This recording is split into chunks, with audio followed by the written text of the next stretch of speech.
मैंने शुरू से ये कहा है कि भारतीय जनता पार्टी एक तरफा सरकार बना रही है। हमारे पास सारी व्यवस्थाएं हैं, आप चिंता मत करिए। इतने तेजस्वी लोग हैं हमारे पास। तो लल्लन भैया कल हरियाणा चुनाव का रिजल्ट देखकर एक चीज तो कंफर्म हो गया कि जब अपने फायदे की बात आती है तो बीजेपी वाले जुमला नहीं फेंकते बल्कि 100% गारंटी देते हैं, क्योंकि एक दिन पहले तक था सारा खेल चौपट और दूसरे दिन पा गए भारी बहुमत।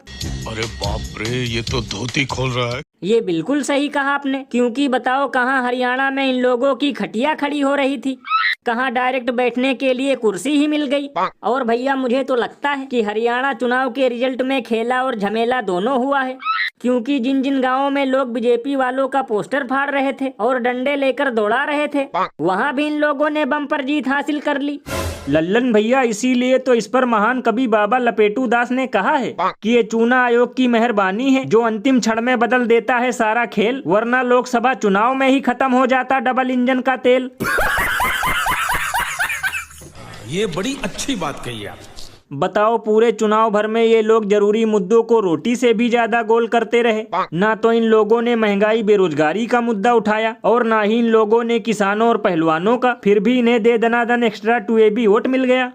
ये बिल्कुल सही कहा आपने। वैसे भैया हरियाणा चुनाव का रिजल्ट देखकर सबसे ज्यादा खुश तो JP नड्डा हुए होंगे, क्योंकि अब की बार इनका भी चेहरा टीवी पर चमकेगा, वरना बीजेपी वालों का हमेशा से रहा है बस यही फंडा, जीते तो मोदी हारे तो नड्डा।